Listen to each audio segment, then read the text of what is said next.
નમસ્કાર મિત્રો, 21 એજ્યુ hub YouTube ચેનલમાં આપનું હાર્દિક સ્વાગત છે.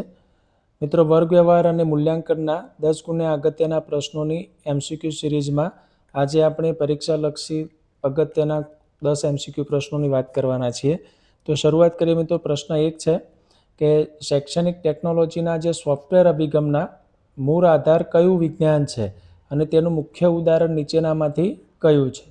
તો સોફ્ટવેર અભિગમની વાત છે તો તેની અંદર સાચો જવાબ છે મિત્રો બી, કે સામાજિક કે અધ્યયન મનોવિજ્ઞાન જે છે સોફ્ટવેર અભિગમ અંતર્ગત છે અને તેની અંદર અભિગમિત અધ્યયન જે છે તેનું મુખ્ય ઉદાહરણ છે. પરીક્ષાલક્ષી આ ખૂબ જ અગત્યનો પ્રશ્ન છે, કારણ કે શૈક્ષણિક ટેકનોલોજી જે દ્વિતીય સોફ્ટવેરનો મુખ્ય આધાર મનોવિજ્ઞાન છે, જે આપણને વર્તન પરિવર્તન માટે અભિક્રમિત અધ્યયનની જે વાત છે તેનો ઉપયોગ કરે છે. તે પ્રશ્ન 2 છે કે ફ્લેન્ડર્સની જે વર્ગ વ્યવહારની પદ્ધતિ છે તો તેમાં તેના નિયમ અનુસાર જો કોઈ શિક્ષક વર્ગમાં સતત 30 સેકન્ડ સુધી એક ધારું વ્યાખ્યાન આપે છે તો અવલોકનકાર પોતાના અવલોકન પત્રકમાં ઘટક નંબર 5 કેટલી વખત નોંધશે? કેટલી સેકન્ડની વાત કરી છે મિત્રો? 30 સેકન્ડ સુધી. તો એક અવલોકન નોંધવા માટે કેટલી સેકન્ડની વાત કરેલી છે? ત્યાં 3 સેકન્ડ.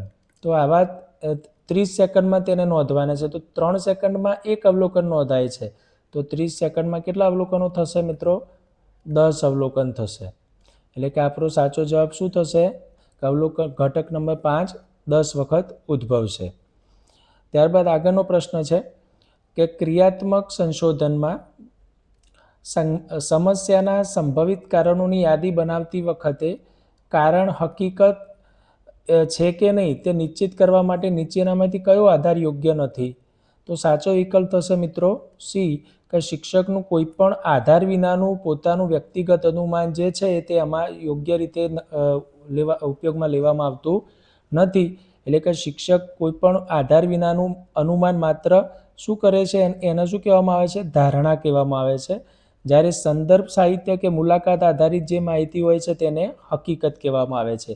એટલે કે શિક્ષક એ વસ્તુ જે છે એને ક્લેરિફાય કરી શકે છે, સત્યની નજીક હોય છે, તો તેને હકીકત કહેવામાં આવે છે. આગળનો પ્રશ્ન છે મિત્રો કે આંકડાશાસ્ત્રમાં જ્યારે આપેલી માહિતીમાં કેટલાક પ્રાપ્તાંકો અતિશય મોટા કે અતિશય નાના હોય ત્યારે માહિતીનું યોગ્ય પ્રતિનિધિત્વ કરવા કયું માપ સૌથી શ્રેષ્ઠ ગણાય છે?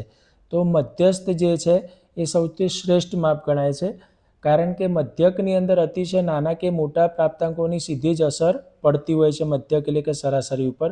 બરાબર મધ્યમાં આવતા મધ્યસ્થ જે છે તેની પર આની કોઈ અસર થતી નથી. આગળનો પ્રશ્ન છે કે શૈક્ષણિક ટેકનોલોજીના પ્રણાલી અભિગમની મૂળભૂત લાક્ષણિકતા કઈ છે? પ્રણાલી અભિગમની લાક્ષણિકતાની વાત કરી છે મિત્રો. તો પ્રણાલી અભિગમ એ શું છે કે તે પરસ્પરાવલંબિત ઘટકો વચ્ચે યોગ્ય સંબંધ પ્રસ્થાપિત કરી અને મહત્તમ નિપજ મેળવવાની એક સળંગસૂત્રી વિચારધારા છે. તમે જોઈ શકો છો અહીંયા કેવું છે, એક જોડાણ કરેલું આપણને બતાવેલું છે કે એક સળંગસૂત્રી વિચારધારા છે. એટલે પ્રણાલી એટલે કે એક સિસ્ટમ અભિગમ એ અખિલાઈનો એક વિચાર છે, હોલિસ્ટિકનો, કે જેમાં સાધનો એટલે શું થઈ જશે મિત્રો? હાર્ડવેર. વિષય વસ્તુ એટલે સોફ્ટવેર. આને બીજા શબ્દોમાં સાધનોને શું કહેવામાં આવે છે? અદા. પછી પ્રદા અને માનવ શક્તિને જોડીને કાર્યદક્ષનું આયોજન કરવાનું કામ એટલે પ્રણાલી અભિગમ એટલે સિસ્ટમ એપ્રોચ છે. ત્યારબાદ પ્રશ્ન છે કે જો શિક્ષક વર્ગમાં કહે કે બેલ વાગી ગયો છે, શાંતિ જાળવો અને આ આકૃતિ તમારી નોટમાં ઉતારી લો, તો આ શાબ્દિક વ્યવહાર નેટ ફ્લેન્ડર્સના કયા ઘટકમાં આવશે? તો ઘટક નંબર 6 છે શિક્ષકની અસરની અંદર કે સૂચના આપવી, તેની અંદર આ વસ્તુની નોંધ થશે. એટલે કે વિદ્યાર્થીઓ શું કરશે? શિક્ષકની આજ્ઞાનું પાલન કરે છે અને અપેક્ષા એ શિક્ષક દ્વારા અપાતા આદેશ એ સૂચક ઘટક 6માં આવે છે. એટલે કે શિક્ષકની પ્રત્યક્ષ અસરનું આ ઘટક છે. એટલે શિક્ષક પક્ષે જે આપણે વાત કરતા હોય નેટ ફ્લેન્ડર્સના વર્ગ વ્યવહારમાં, તો તેમાં પરોક્ષ અને પ્રત્યક્ષ. તો પરોક્ષની અંદર 1, 2, 3, 4 હોય છે અને પ્રત્યક્ષમાં 6, 7 અને 8 ઘટક આવે છે. ત્યારબાદ પ્રશ્ન છે મિત્રો કે મનોવિજ્ઞાન ક્ષેત્રે ક્રિયાત્મક સંશોધનનો પ્રાથમિક ખ્યાલ આપનાર અને શિક્ષણના ક્ષેત્રમાં તેનો સૌપ્રથમ ઉપયોગ કરનાર વિદ્વાનો અનુક્રમે કોણ હતા? ખૂબ જ આઈએમપી પ્રશ્ન છે. લાસ્ટ સ્ટાર્ટ એચએસમાં પણ આ ટાઈપનો એક પ્રશ્ન આવેલો છે. જો સૌપ્રથમ ખ્યાલ આપનાર જો કોઈ વાત હોય તો કોણ છે? કર્ટ લેવિન છે.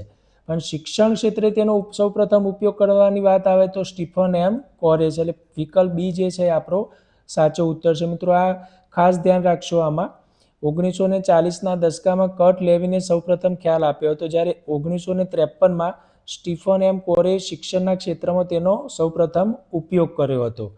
તો સૌપ્રથમ ખ્યાલ આપનાર કર્ટ લેવિન છે અને શિક્ષણમાં ઉપયોગ કરનાર સ્ટીફન એમ કોરે છે. ત્યારબાદ આગળનો પ્રશ્ન છે કે વર્ગખંડના શૈક્ષણિક મૂલ્યાંકન સંદર્ભે પ્રમાણિત વિચલન એટલે કે સ્ટાન્ડર્ડ ડેવિએશન શિક્ષકની માહિતી શું દર્શાવે છે? તો સ્ટાન્ડર્ડ ડેવિએશન સરેરાશ ગુણની વિદ્યાર્થીઓના ગુણનો ફેલાવો કે ચલિતતા દર્શાવે છે. એટલે કે એ તેનું જે ગુણ છે ત્યાંથી કેટલા દૂર સુધી ફેલાયેલા છે એમ. એટલે આ શૈક્ષણિક મૂલ્યાંકન અંતર્ગત શિક્ષક માટે આ ઉપયોગી માપ છે. એટલે મધ્યક એ માહિતીનું કેન્દ્ર બતાવે છે, જ્યારે પ્રમાણ વિચલન શું બતાવે છે? માહિતીનો ફેલાવો બતાવે છે. માહિતીને જે પ્રસારમાન છે તેના માટે પ્રમાણ વિચલન જે છે ખૂબ જ વિશ્વસનીય માપ ગણાય છે. જ્યારે મધ્યવર્તી સ્થિતિમાનની વાત હોય, મધ્યવર્તી સ્થિતિમાનની અંદર તો તેમાં 3 માપ છે: મધ્યક, મધ્યસ્થ અને બહુલક. તો તેમાં મધ્યક જે છે સૌથી વિશ્વસનીય અને અગત્યનું માપ કહેવાય છે. ત્યારબાદ આગળનો પ્રશ્ન છે કે ક્રિયાત્મક સંશોધનમાં કાર્ય યોજના એટલે કે જે એક્શન પ્લાન બનાવવામાં તૈયારી કરવામાં આવે છે તો તેમાં કઈ બાબતોનો સમાવેશ અનિવાર્યપણે થાય છે? તો એક્શન પ્લાનની અંદર એક તો ઉત્કલ્પના જે આપણે બનાવી હોય છે તેના આધારિત ઉપાયો અને જેના માટે ઉત્કલ્પના ન રચી હોય તેવા બંને પ્રકારના કારણોના નિકાલનું તેમાં આયોજન કરવું પડે છે.